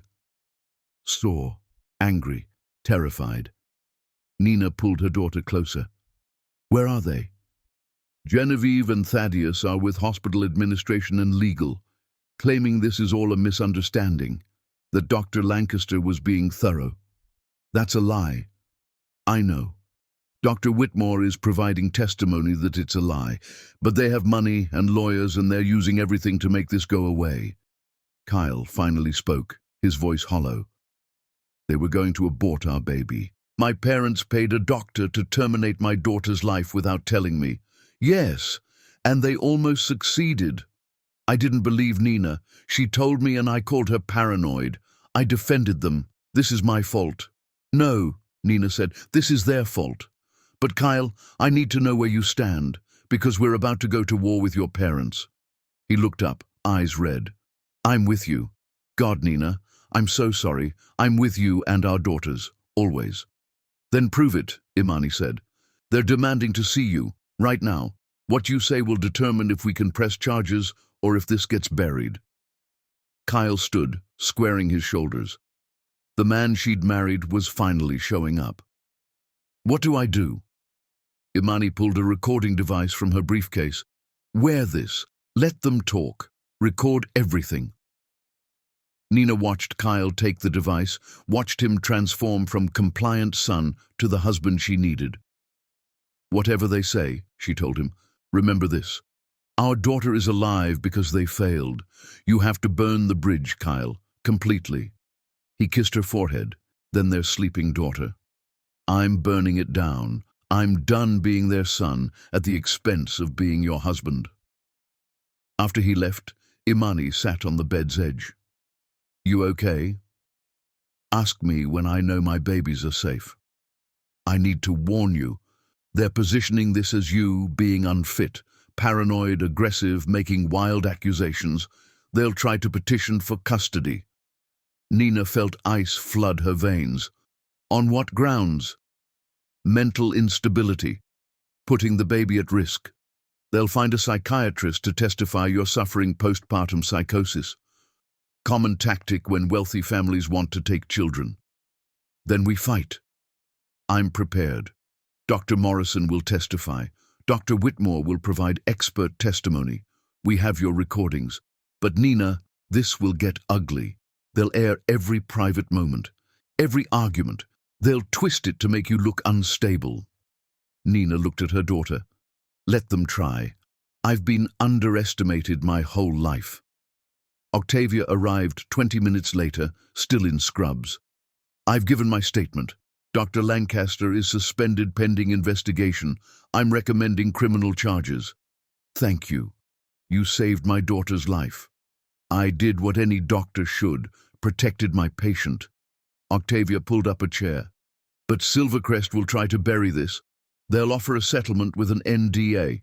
Big money." "I'm not signing." "Good. Because if you do, they'll do this to someone else." Nina's mother burst in, tears streaming. She rushed to the bed, pulling Nina into a fierce embrace before cradling her newest grandchild. "What's her name?" Nina looked at her daughter. "Honor. Her name is Honor, for honoring her right to exist." Her mother smiled through tears. "Perfect." Kyle returned an hour later, pale and shaking but determined. "I got it all. Every word." Imani took the device. Summary: "They tried making it my fault. Said selective reduction was common for families needing to try for a male heir. Talked about it like routine business. Did they admit to planning it?" Dad said, "We made arrangements with Preston Lancaster weeks ago. The plan was sound. That Whitmore woman's interference was unexpected." Mom added, "I should be grateful they were preserving the legacy instead of letting me waste the Fraser name on daughters." Nina closed her eyes, letting rage wash through. "There's more. They offered money, trust funds, business control, college funds for Ren. All I had to do was convince you to sign an NDA and agree to their therapist." "What did you say?" Kyle looked at her. "I told them to go to hell, that they'd never see me or my daughters again, that if they came near my family, I'd use every recording, every piece of evidence to destroy them publicly. Then I walked out. I'm sorry for not believing you, for defending them, for almost losing you both." Nina reached for his hand. "You stood up when it mattered. That's what counts." The next 2 days were a blur of statements and interviews, but on the third day, the attacks began. Process servers arrived with legal documents, Genevieve and Thaddeus suing for grandparent visitation, motion claiming Kyle was mentally unfit under Nina's undue influence. "Impressive," Imani said grimly. "Affidavits from family friends, statement from Dr. Lancaster despite being investigated, testimony from their housekeeper about angry outbursts." "All lies," Kyle said. "Well-documented lies by people willing to commit perjury. They're claiming Nina is unstable and you're too manipulated to see it." "Can they take my kids?" Nina asked. "Not if I can help it." The next day, Kyle got the call. Administrative leave pending investigation. Thaddeus had called his boss claiming Kyle was having a breakdown. "They're isolating you," Imani said. "Cutting income, making you dependent." "I'm not going back," Kyle said firmly. The following afternoon, a social worker from Child Protective Services arrived, apologetic but required to follow up on an anonymous report. Claims of severe postpartum psychosis, delusional accusations, unstable home environment. The interview lasted 2 hours. Nina answered questions about her mental health, support system, relationship with Kyle, feelings about the baby. The social worker asked to see both children. Nina brought Ren in, watched the woman observe her daughter playing happily. Then she examined Honor, sleeping peacefully. "Mrs. Fraser," the woman finally said, "I've been doing this 15 years. I can tell the difference between a mother in crisis and one being targeted by people with agenda. Your baby is healthy and loved. You're recovering from trauma. I'm closing this with no concerns." But that night, alone with Honor, Nina couldn't stop shaking. She checked on her daughter obsessively, terror planted deep. She was watching Honor breathe at 3 in the morning when Kyle found her. "You need sleep." "I can't." "What if they come back? What if they find a judge who believes them?" "They won't." But Nina couldn't stop the spiral. For the first time, she felt herself breaking. Over the next week at home, attacks intensified, threatening letters, attempts to freeze bank accounts, social media smear campaigns. Nina stopped sleeping, stopped eating. Every knock made her jump. Every call sent her into panic. One afternoon, feeding Honor, the doorbell rang. Through the peephole, a woman with a clipboard. Her hands shook so badly she almost dropped the baby. The woman delivered papers, custody evaluation required the next day. If Nina failed to appear, emergency order would be issued. Nina read with growing horror. The evaluator was Dr. Bernard Whitmore, known for declaring mothers unfit. A hired gun. Nina sank to the floor, papers scattering. For the first time, she let herself completely break. Great heaving sobs she muffled so Ren wouldn't hear. Fear, exhaustion, rage pouring out until she couldn't breathe. Maybe they were right. Maybe she should give up. Anything to make this stop. She pulled out her phone. Her finger hovered over Genevieve's contact. Then Honor made a sound, a small coo. Nina looked at her daughter, the daughter she'd fought an empire to protect, the daughter who existed because Nina refused to be broken. Slowly, she stood, wiped her face, read the papers again with clear eyes. She called Imani. "They've ordered a psych evaluation with a paid-off doctor. We'll counter with independent evaluations, make it obvious this is biased." "Imani, I don't know if I can keep doing this." Long pause. "Nina, you are drowning. I see it. That's what they want. But here's what they don't understand. You can be drowning and still keep your baby's heads above water. You can be breaking and still stand between them and danger. That's what mothers do." After they hung up, Nina looked in the mirror. Exhausted, broken, but beneath it, steel. She'd stood on an operating table and fought. She wasn't done yet. Nina cleaned up, fed her daughters, then documented everything in clinical detail. Every moment, every threat, every instance, she wrote for hours, facts, timelines, evidence. When Kyle came home and saw what she'd done, he pulled her into his arms. "I'm sorry you have to be this strong. You're strong enough now. That's what matters." Together, they prepared for the next battle. Chapter 8. The Reckoning begins. The custody evaluation the next morning was exactly as toxic as Nina expected. Dr. Bernard Whitmore was in his 60s, with the kind of condescending manner that came from decades of being paid to confirm wealthy people's biases. He sat across from Nina in a sterile office, Honor sleeping in her carrier beside the chair, and opened his notebook with the air of someone who'd already made his decision. "Mrs. Fraser, let's begin. Do you often experience paranoid thoughts about your family members?" "No. But you believe your in-laws conspired to harm your baby." "I don't believe it. I know it.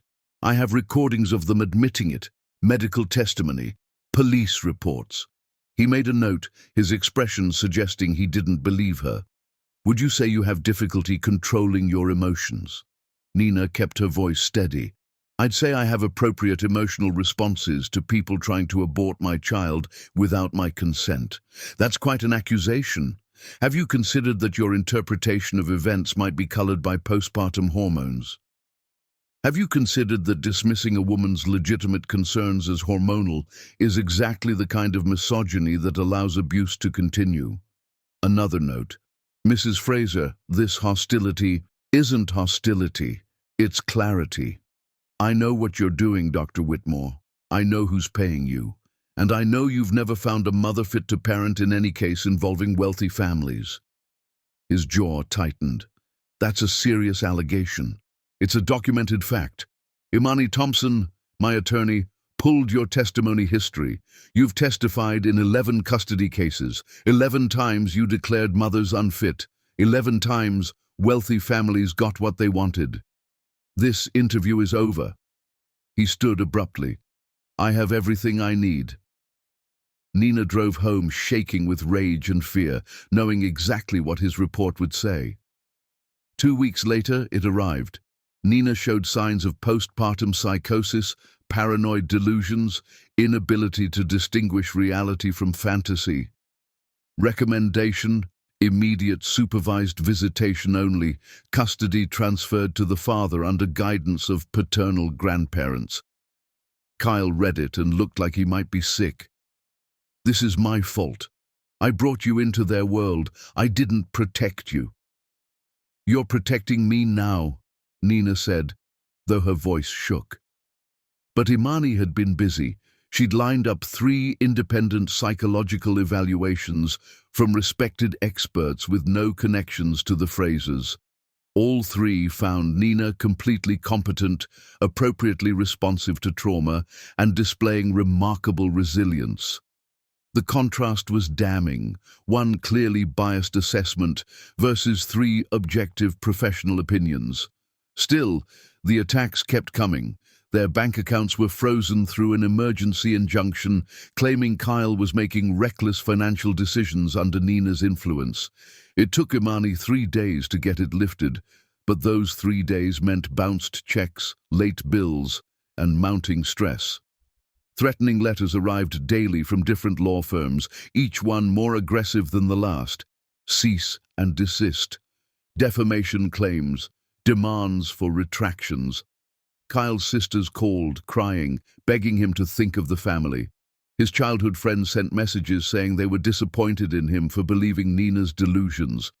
The social media campaign was the worst. Someone had created fake accounts posting about Nina, claiming she'd been fired from her nursing job for incompetence, that she'd trapped Kyle with the pregnancy, that she was keeping his children from their loving grandparents out of spite. None of it was true. All of it spread like wildfire. Nina stopped looking at her phone, stopped going online. But the damage seeped in anyway. Her mother's friends asking concerned questions, Wren's preschool teachers giving Nina strange looks, strangers recognizing her at the grocery store and whispering. Kyle was struggling too, though he tried to hide it. Nina found him one night in their home office, staring at his laptop, an open bottle of whiskey beside him. Kyle? He looked up, and she saw the devastation in his eyes. They're gone. Every connection I had. Every friend, everyone I thought cared about me. They've all chosen my parents. I have 53 unread messages telling me I'm making the biggest mistake of my life, that I'm throwing away my family for a woman who's manipulating me. Nina sat beside him. Do you believe them? No. He took her hand. But it still hurts. These are people I've known my whole life, and they're all gone. You have me. You have our daughters. I know, and you're worth more than all of them combined. He closed the laptop. But sometimes I look at what I've lost and wonder if I'm strong enough for what comes next. You are. We both are. But that night, lying in bed, Nina wondered if that was true. Wondered how long they could keep fighting people with unlimited resources and no conscience. The breaking point had come. But something unexpected happened in the aftermath. The 5 women who'd come forward with similar stories about forced terminations began organizing. They created a support group, started a social media campaign of their own using the hashtag #HonorHerChoice, named after Nina's daughter. Women from around the country started sharing their stories, not all involving wealthy families, but all involving pressure, coercion, medical procedures without full consent. The local news picked it up, then regional, then national. Nina's story became a flashpoint in conversations about patient rights, family abuse, and reproductive autonomy. A reporter from a major news network called, "Mrs. Fraser, we'd like to interview you. Tell your story in your own words." Nina almost said no. She was exhausted, scared, drowning. But then she thought about the other women, the ones who hadn't had an Octavia to stop the procedure, the ones who'd woken up without their babies and been told it was unavoidable. "Yes," she said, "I'll do the interview." The interview aired on a Friday evening. Nina sat in her living room holding honor and told the truth. Not with anger or drama, just facts. What she'd overheard, what she'd discovered, what had almost happened in that operating room. The interviewer asked, "What do you want people to know?" "That wealth doesn't give you the right to control other people's bodies. That being a grandparent doesn't give you ownership of your grandchildren. That when a woman says something's wrong, believe her. Don't wait for proof. Don't demand she stay calm. Just believe her and help her fight." The response was overwhelming. Thousands of messages of support. Donations to help with legal fees, other women coming forward with their own stories of medical coercion, but also backlash, death threats, accusations of lying for attention. The Frasers' allies in the media painting Nina as an opportunist, destroying a respected family's reputation. Through it all, Kyle stood beside her. Did interviews of his own, admitting his failure to believe Nina at first, talking about how parental manipulation can blind you to abuse. "I chose my parents' comfort over my wife's safety," he said on camera. "I'm spending the rest of my life making that right." The preliminary custody hearing was scheduled for 6 weeks after Honor's birth. As the date approached, Nina felt the pressure building. She couldn't eat, couldn't sleep, spent hours checking on both girls, terrified she'd lose them. Imani noticed. "You need to take care of yourself. You can't fight if you collapse." "I'm fine." "You're not. And that's okay. You're human. But Nina, you need to hear something. We're going to win this." "How do you know?" "Because we have truth on our side. We have evidence. We have witnesses. We have 3 independent psych evaluations showing you're competent. And we have a judge who's already shown she doesn't tolerate family manipulation." "But they have money." "Money doesn't win every fight. Sometimes justice wins. Sometimes truth wins. And sometimes a mother protecting her children is more powerful than an empire built on corruption." Nina wanted to believe her. The night before the hearing, Nina couldn't sleep. She walked through her house in the dark, checking locks, checking windows, checking on her daughters. She found Kyle in the nursery, standing over Honor's crib, watching their daughter sleep. "I keep thinking about that operating room," he whispered. "How close I came to losing her. How if you hadn't been so strong, so smart, so determined, she wouldn't be here. But she is here. Because of you, not me. I failed you both." Nina took his hand. "You came through when it counted. That's what I'm choosing to remember. Tomorrow they're going to try to take our kids. Tomorrow we're going to show them they can't." They stood together in the darkness, watching their daughter breathe, and Nina felt something settle inside her. Fear, yes. Exhaustion, absolutely. But also certainty. She'd fought an empire to bring honor into this world. She'd fight just as hard to keep her family together, whatever it took. Whoever she had to face, even if it meant standing in a courtroom and exposing every ugly truth about the Fraser family to the world. She was ready. Chapter 9. The Crown. 6 months had passed since the hearing when Nina stood in the kitchen of their new house, smaller than before but infinitely warmer, watching Wren push Honor in her baby swing in the backyard. The late afternoon sun painted everything golden. The criminal investigation had resulted in plea deals. Dr. Lancaster surrendered his medical license permanently. Thaddeus faced conspiracy charges and substantial fines. Genevieve avoided criminal charges but faced civil lawsuits from the other women. The Frasers had become pariahs in Seattle society. Their name, once synonymous with prestige, now meant scandal. Kyle had rebuilt his career at a different firm. He'd started therapy, becoming the partner Nina needed. Some days were hard, but he showed up. He chose them. Every day. Nina's mother came through the door with groceries. She'd moved in after the hearing, helping while Nina pursued her dream of becoming a nurse practitioner. "Girls are having tea party in the yard," her mother said with a smile. Nina watched through the window. Wren carefully poured pretend tea while Honor watched with complete adoration. Kyle came home early with flowers, a habit now, bringing fresh flowers twice weekly. "How was your day?" he asked, kissing her softly. "Good. I submitted my application to the nursing program.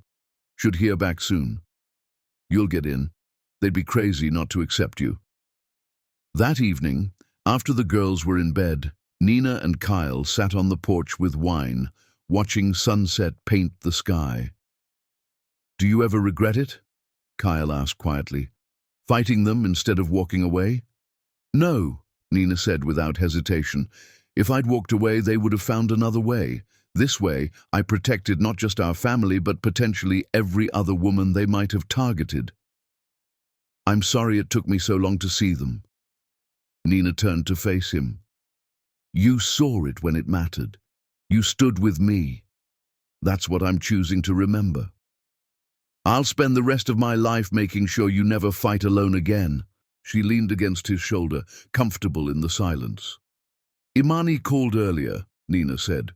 "Another woman reached out. Similar situation, wealthy in-laws, gender disappointment. She wanted advice." "What did you tell her?" "That her instincts are worth trusting, that sometimes the people who should protect you are the ones you need protection from." Nina paused. "And I told her to document everything. Never go into that hospital alone." "You're becoming an advocate." "I'm becoming someone who refuses to let what happened to me happen to anyone else." Honor's cry came from inside. Kyle stood. "I've got her. Finish your wine." Nina watched him go, heard him singing softly to Honor. Through the window, she saw him walking with their daughter, the same lullaby he sang to Wren. This was what she'd fought for. Not revenge, not vindication. This, peaceful evenings and baby giggles and a husband who understood that family meant protecting, not legacy. Her phone buzzed. "Imani. Article about the case just published. They're calling you a hero." Nina didn't feel like a hero. She felt like a mother who'd done what any mother would, protected her child. But if the story helped even one woman recognize warning signs, helped one mother trust her instincts, then the nightmare had been worth surviving. Kyle came back with Honor, who reached for Nina immediately. "Someone wants her mama." Nina cradled Honor close, breathing in that perfect baby scent. 6 months ago, this moment almost hadn't happened, but it had, because Nina had refused to be broken. "What are you thinking?" Kyle asked. "That I'm grateful. For all of it, even the hard parts, because they taught me how strong I am." "You're the strongest person I know." "I'm just a mother protecting her children." "No," Kyle said firmly. "Lots of mothers have instinct. You had instinct plus courage plus determination to take on people with unlimited resources and win. That's power." Honor cooed happily. Wren appeared, dragging her blanket. "Mama, can I sleep with you tonight?" "Come here, baby girl." Wren climbed into Nina's lap, careful not to squish Honor. They sat on the porch, Kyle, Nina, and their 2 daughters, as sun set and stars appeared. A family tested, broken, rebuilt stronger than before. "Tell me a story, Mama," Ren said sleepily. "What kind?" "A princess story, but not where she needs saving, where she saves herself." Nina smiled. "Once upon a time, there was a queen everyone underestimated. They thought she was weak because she was kind. But when someone threatened her kingdom, she showed them real power." "Did she fight a dragon?" "Something worse. She fought people who thought money made them untouchable. And she won. Because she was brave. Because she was a mother. And there's nothing more powerful than that." Ren yawned. "I want to be like her." "You already are, baby." Kyle reached over, threading his fingers through Nina's. "I love you," he said. "I know I didn't show it when I should have, but I love you. You and our girls are my whole world." "I know," she said, because she did. Could see it in every choice he made, every moment he chose them. The future stretched ahead, uncertain but theirs to shape.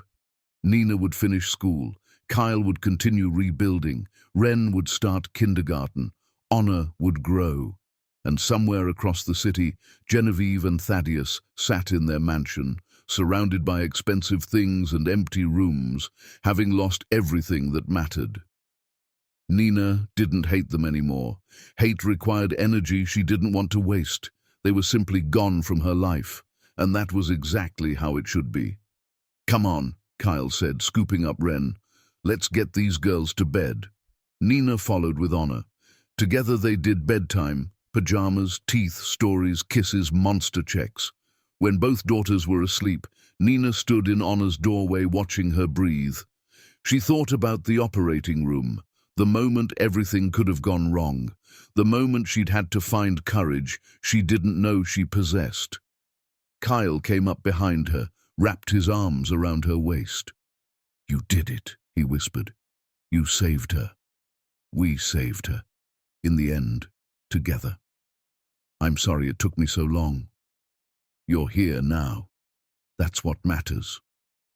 They watched their daughter sleep, and Nina felt something settle. Not quite forgiveness, that took time, but acceptance, hope. The war was over, they'd survived, and the life they were building, free from toxic influence, was worth every battle. "Do you think she'll remember any of this?" Kyle asked. "I hope not. I hope she grows up knowing she was wanted and loved and protected." "She will. She's your daughter." "Our daughter." Nina turned in his arms and kissed him. When she pulled back, she saw the future, messy and complicated and worth fighting for. "Come to bed," she said. "Tomorrow's a new day." "Your family," Kyle said. "Not theirs. Ours." "Ours," Nina agreed. And as she climbed into bed beside her husband, in the house they'd bought with their own money, in the life they'd built from ashes of his family's expectations, Nina closed her eyes and finally, completely, rested. The battle was over. The queen had won.